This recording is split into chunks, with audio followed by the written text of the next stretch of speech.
With me is Daniel Eyre. He's Nigeria researcher at Amnesty International, which released the photos, and pretty shocking photos they are too, Daniel, aren't they? So let's just go through these attacks in detail, because this first attack was in Baga, wasn't it? Right near the border with Cameroon and Chad, and various reports about how many were killed in these. That's right. So I have spoken to multiple eyewitnesses who have told me about the attack and told me what they witnessed there. One man told me that Boko Haram was going house to house, pulling out civilians from their homes and shooting them in the streets. I also heard from other eyewitnesses that Boko Haram had hidden in the surrounding bush, and so when civilians fled the town, they ran into these Boko Haram troops and they were killed as they tried to run away. It's extraordinary, isn't it? And when you look at the pictures in detail, the scale of it is quite shocking, isn't it? Explain what we're looking at here.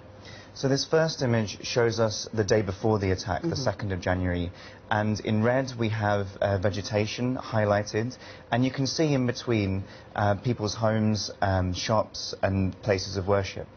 And if we look at what happened just a few days later...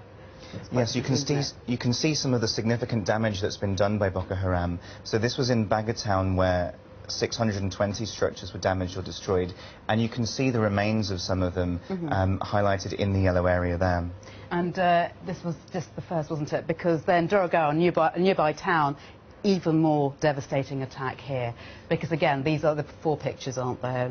That's right, yes. You can see it's much more densely populated. The houses are crammed in together, and really it's by comparing it with the after picture that we're able to see the extent of the damage. Extraordinary, isn't it? Look at that. That's right. You can see there's much less red, which shows you how much vegetation was destroyed, and you know the houses there have just been reduced to rubble. The analysts that we've spoken to suggest that this isn't just Boko Haram going house to house, torching buildings, but this is the damage of more heavy weaponry, rocket-propelled grenades and armoured tanks that Boko Haram brought in, and that's confirmed by the witnesses we spoke to. Which is a hugely different type of attack than the ones we've been used to seeing from Boko Haram.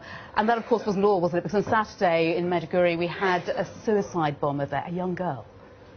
That's right. So while we haven't been able to confirm the age of the girl, we have spoken to eyewitnesses that told us about the attack, that she approached the main market in Maiduguri and detonated the bomb at a checkpoint where members of the vigilante group known as the Civilian Joint Task Force were attempting to search her. And then, of course, another suicide bombing, this time 2 females involved. So yet another attack there. Yes, so this is part of a trend by Boko Haram. They've been using suicide bomb attacks to strike fear into the hearts of civilians. And we've seen this not only in the northeast, but also in Abuja, the capital of Nigeria, and other cities. So really they're projecting their power through these attacks. Yeah, because, you know, this is just the last month, of course, but if we look at what's happened since 2013, it's quite a toll, isn't it, in terms of human lives and indeed disruption as well.